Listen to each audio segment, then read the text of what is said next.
ትችላለሽ ችግር የለውም። እሺ አንድ እግዚአብሔር እንዳለ ታምናለህ?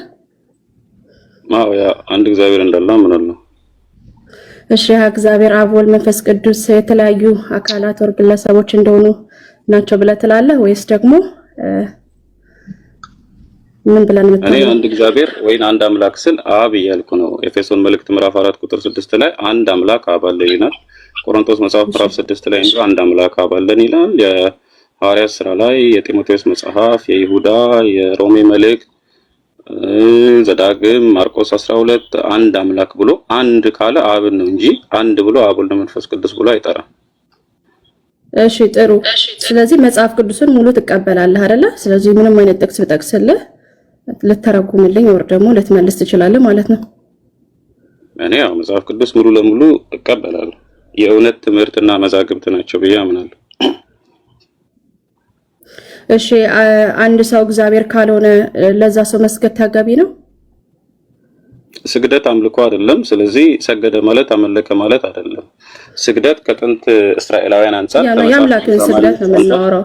እሺ ጎል የአምላክን ስግደት ነው የምናወራው። ቤሲክሊ ፎር ኤግዛምፕል ምድር ላይ ያለ ሰዎች ምድር ላይ የአክብሮትን ስግደት ይሰግዳሉ፣ ለነገስታትም ይሰግዳሉ። ስለሱ ሳይሆን ማወራው ስፔሲፊክሊ ለፈጣሪ የሚሰጠውን ስግደት ነው ማወራው። ፈጣሪ ሳይሆን ፈጣሪ ነው ብሎ አንድ አካል ከሰገደለት መሞት አለበት። ቅጣቱ ሞት ነው። ስለዚህ መጽሐፍ ቅዱስ ውስጥ ፈጣሪ ሳይሆን ፈጣሪ ተብሎ የተሰገደለት ካለ ልታሰይኝ ትችያለሽ። ሊፈረድበት የሚገባ ስለሆነ ማለት ነው። የፈጣሪ አምልኮ ለሰው መሰጠት አይቻልም አይደለ? በመጽሐፍ ቅዱሳችን ክልክል ነው። ነቢያትም መላእክትም እምቢ ነው የሚሉት አይደለ? አይሰጥም። ማንም ፈጣሪ ሳይሆን ፈጣሪ ተብሎ የተሰገደለት አንድ አካል የለም መጽሐፍ ቅዱስ ውስጥ። እሺ ስለዚህ በዚህ መሰረት አይገባም ብለህናል፣ ከአክብሮት ስግደት ውጪ ማለት ነው። እሱን እኛም አሁን ድረስ እናደርጋለን። ትልቅ ሰው ባይ ጎንበስ ብዬ እኔም ሰላም ልል እችላለሁ። ይሄ አክብሮት እንለነው ነው። ግን የፈጣሪ ስግደት የተለየ ነው። ሰው ምድር ላይ ከሌለ በኋላ የአክብሮት ስግደት ብለህ መጥራት አትችልም። ስለዚህ በራእይ 5 መሰረት ለኢየሱስ ከዙፋኑ ላይ ካለው አብሮ እንዲሰገድለት ለምን ተደረገ? ራዕይ ዮሐንስ ምዕራፍ 5 ላይ ለኢየሱስ የአምልኮ ስግደት ወይንም የፈጣሪነት ስግደት አልተሰገደለትም። እንደዛም አላደረጉም መላእክቱ። ጥቅሱ ምንድነው የሚለው? ቆይ በዙፋኑ ላለውና ይላል አይደል? ለበጉም ብሎ የአምልኮ ስግደት ነው እዛ ጋር የተሰገደው። አሜን። ለኢየሱስ የአክብሮት ነው፣ ለአብ ደግሞ የአምልኮ ነው ይላል እዛ ቦታ ላይ። አዎ ይላል። ከቁጥር 5 ጀምሮ አውደ ንባቡን ላንብብልሽ። መጽሐፍ ቅዱስ ውስጥ ጥራዝ የሆኑ ቃላቶችን ሳይሆን አንዳንድ ቃላቶችን ሳይሆን አውድ ነው የሚከተለው። ክፍሉ ምን ይሻል መሰለሽ? ከቁጥር 6 ሲጀምር በዙፋኑ በአራቱ እንስሶች መካከል በሽማግሌዎቹ መካከል እንደታረደ በግ ቆሞ አየሁ። 7 ቀንዶች 7 ይልና ወደ ምድር የተላኩ መናፍስት ናቸው። መፈጥነው ሐሳቡን እንድትረጂ ነው። መጥቶም በዙፋኑ ላይ ከተቀመጠው ከዚያ ከቀኝ እጁ መጽሐፍ ወሰደው። መጽሐፉንም በወሰደ ጊዜ 24 እንስሶች 24 ሽማግሌዎች በበጉ ፊት ወድቀው እያንዳንዳቸው በገና ቅዱሳን ጸሎት የሆነ ዕጣንን የሞላበት የወርቅ ዕቃ ያዙ ይልና መጽሐፉን ትወስድ ዘንድ ማህተሞችን ትፈታ ዘንድ ይገባሃል እያለ በሰማይ እንዲህ ያለ ክብር ለፍጡር ሰጥተዋል። በመጽሐፍ ቅዱስ ደረጃ አልሰጡም። አዎ ደግሞ አይደለም ካልከኝ ማስረጃ ኦር ደግሞ ምክንያት ስጠኝ። ኦኬ አንዴ ስሚ። በመጀመሪያ ደረጃ ራዕይ ዮሐንስ ምዕራፍ 5 ላይ ኢየሱስን በግ ብሎ ነው የሚጠራው።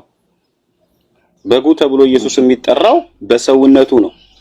ስለዚህ ፍጡር ለሆነው ማንነቱ ለሰውነቱ ነው እዚህ ጋር ምስጋና እያቀረቡ ያሉት እንጂ በመለኮታዊ ምንነትና ማንነት አይደለም። በመጀመሪያ ክፍሉ ላይ ማለት እሺ ቁጥር 13 እስከ 14 እንዳናረዝመው ያው ብዙ ሰው ስላለ ራዕይ ቁጥር እዛው ላይ ደግሞ ቁጥር 13 14 አንድ እኩል ዳክሶሎጂ ሆኖ ለዙፋኑ ለተቀመጠው ለበጉና ለአብ እዚህ ጋር እኩል ይሰገዳል።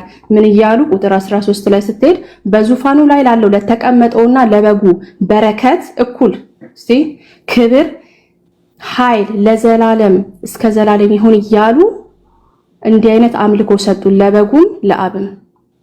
how is that possible? ኦኬ ሁለቱን አድርሽ አድርገልኝ። አንዱም ሁለቱን እንዴት እኩል ክብር ተሰጣቸው? አብም ወልደም ሜሮንዬ እንደዚህ አይነት ንግግር በብሉይ ኪዳን ለምሳሌ ለዳዊትና ለእግዚአብሔር ሰገዱ ይልሻል። ለዳዊትና ለእግዚአብሔር ሲሰግዱ አንድ አይነት ስግደት ነው የሰገዱት። ነገር ግን ምናቸው ነው የሚለያየው? ሐሳባቸው አላማ በዙፋኑ ላይ ያለው ማን ነው? ቆይ አይ እሺ እንደዛ ብለሃል። አሁን በዙፋኑ ላይ ያለው እዚህ ጋር ራእይ ላይ የተጻፈው ማን ነው? በዙፋኑ ላይ የተባለው በዙፋኑ ላይ የተባለው አንዱና ብቸኛው ፈጣሪ አብ ነው በዙፋኑ ላይ የተባለው። እሺ በዙፋኑ ላይ ለተቀመጠውና ስንል አብ ነው። ሰው ለበጉ ካለ ሁለተኛ በጉ ማን ነው? በመጽሐፍ ቅዱስ ፍቺ መሰረት ሰው ነው። እሺ ስለዚህ በአንተ ሰው ስለዚህ ለአብና ለወልድ እኩል በረከት፣ ኃይል፣ ክብር በአንድ ንግግር ውስጥ ለምን ተሰጠ ነው ጥያቄ ገባ ማለት ነው። አዎ አሁን ምን እያልሽ ነው? ለአብና ለወልድ ወይንም ለሰውና ለእግዚአብሔር ለምን እዚህ ጋር እኩል አይነት ምስጋና ተሰጠ? እኩል አይነት ምስጋና በሚመስል መንገድ ቀረበ ነው ጥያቄሽ። በደንብ ገብቶኛል። በአጭሩ እዚህ ጋር ምስጋና የቀረበው ለፈጣሪና ለሰው ነው። በግ የሚለው ስም ወይንም ስያሜ ለኢየሱስ የሚነገረው በሰውነቱ ነው። ይሄንን ማስረጃ ቁጥራን ላምጣልኝ። ቆይ አሁን ማለት ነው አሁን አድሬስ እያረክ ያለው አንተ ነህ። አንተ ነህ አሁን እዚህ ጋር ለአምላክ ሲሆን የተለየ ክብር ነው፣ ለሰው ለኢየሱስ ሲሆን ለሰው ደግሞ የተለየ ብለህ አንተ ነህ እየፈሰርከው። ማስረጃ ይሁን እዚህ ጋር ቀጥታ ቆይ አይ ኦነስት ሁና ኦነስት ሆነን ካላወራን የትም አንደርስም። ኦነስት ሆነ ስትናገር ቀጥታ ሽማግሌዎቹ ወደቁ ይላል። ይገባሃል ክብር ኃይል ትቀበል ዘንድ እያሉ ለአብ ነው የተናገሩት። በተመሳሳይ ሁኔታ ክብር ኃይል በረከት ተቀበል ብለው ለበጉ አሉ ነው የሚለው። አሁን እዚህ ጋር ለሰው ነው አንደኛው ለአብ ነው የሚል ከየት ነው ያመጣኸው? እንዳታወናብደኝ ብዬ ነው። ገባ? ይቅርታ ወናብድ ሰው ሐሳቤ ሌላ ቦታ ውስጥ እንዳትከት። ማስረጃ ልስጥሽ። ዮሐንስ ራዕይ ምዕራፍ 5 ቁጥር 5 ላይ እንደዚህ ይልሻል። ከሽማግሌዎች አንዱ አታልቅስ፣ እንሆ ከይሁዳ ነገድ የሆነ አንበሳ። ከምን ነገድ? ከይሁዳ ነገድ። ፈጣሪ የሆነ አንበሳ ሳይሆን ከይሁዳ ነገድ ዘሩ አይሁዳዊ የሆነ ከ12ቱ የያዕቆብ ልጅ አንዱ የሆነ እያለች ነገድ የሚለው የትውልድ ሐረግን እየነገረች ነው። ከይሁዳ ነገድ የሆነ አንበሳ እሱም የዳዊት ስር ድል ነስቷል አለኝ። ድል በመንሳቱ ነው ምስጋና እየቀረበለት ያለው ለዚህ ሰው። ለምንድን ነው? አምላክ እንዲያመሰግኑት ስለፈቀደ። እዚህ ክፍል ላይ ወልድ ወይንም በግ ተብሎ የተጠራው ፈጣሪ በመሆኑ ሳይሆን አይሁዳዊ ወይንም ከይሁዳ ነገድ ከ12ቱ ያዕቆብ ልጆች አንዱ ነገድ ሰው ሆኖ በመታዘዙ ነው ምስጋና የቀረበለት። እህቴ አሁን ገባሽ?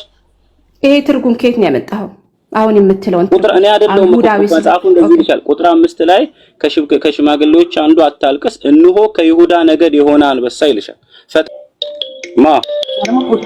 ይኸው ቃል በእግዚአብሔር በመጀመሪያ ከእግዚአብሔር ጋር ነበረ ይላል ቁጥር 2። ከዛ ቁጥር 3 ደግሞ ሁሉ ሁሉ በእርሱ ሆነ ይላል። ለምንድን ነው በእርሱ የሚለው? ተስፋ ቃልን በእርሱ ይባላል እንዴ? ተስፋ በጣም አሪፍ። እቺን በደንብ ስሚ። ዮሐንስ ወንጌል ምዕራፍ 1 ቁጥር 2 ላይ ዮሐንስ ወንጌል ምዕራፍ 1 ቁጥር 2 ላይ ሁለት ጥያቄ ነው ነበር። ሁለት ጥያቄ ነው ጠየቀ። ሁለት ጥያቄ። አሁን ወደ ሁሉ በርሶና አትሂድ ያልኩትኝ ተስፋ ወይም ሐሳብ ከእግዚአብሔር ዘንድ ነበረ ወር ደግሞ ከእግዚአብሔር ጋር ነበረ ተብሎ እንዴት ይመጣል ነው። ሁለተኛ ነገር ደግሞ ይባላል ሁሉ በእርሱ ሆነ እንዴት ይባላል ነው። ሁለት ጥያቄ። ኦኬ ተስፋው እንዴት በእግዚአብሔር ዘንድ ነበር ይባላል ለሚባለው ችግር የለም። ቃል ነው። እሺ ቃል ነው በእግዚአብሔር ዘንድ የተባለ እንጂ ተስፋ የሚል ነገር የለም እዚህ ቃል ላይ። እሺ ቃልን ብለሽ አሁን ስትጠይቂኝ ተስፋ ብለሽ ጠይቅሽኝ። እኔ ሳብራራለሽ ቃል ብዬ እሺ ተስፋ እንበለው። እሺ በአንተ አስተሳሰብሽ እሺ ቃል ለምንድን ነው በእግዚአብሔር ዘንድ የነበረው የተባለለት ከተባለ የተስፋው የቃሉ ምንጭ እግዚአብሔር በመሆኑ ነው ተናጋሪው ማለት ነው። ገላትያ መጽሐፍ ምዕራፍ 3 ቁጥር 16 ላይ ለአብርሃምና ለዘሩ የተስፋው ቃል ተነገረ፣ ለብዙዎች እንደሚነገር ለዘሮቹም አይልም፣ ስለ አንድ እንደሚነገር ለዘርህ የሚላል እርሱም ክርስቶስ ይላል። ከአብርሃም ዘር የተመረጠ ሰው ነው ኢየሱስ ክርስቶስ። ስለ ኢየሱስ ሲያወራ እግዚአብሔር ምን አለ መሰለሽ? የመረጥኩት ልጄ እርሱ ነው እርሱን ስሙት አለ። የመረጥኩት ካለ ከወንድሞቹ መካከል ከእስራኤላውያን መካከል የተመረጠ ሲድ ነው ክራይስት። ከሰማይ የመጣ አይደለም። እግዚአብሔር አብ እግዚአብሔር ወልድን መረጠና ከመንፈስ ቅዱስና ከወልድ ወልድ ትሻላለህ ሂድ ብሎ አይደለም እግዚአብሔር የላከው።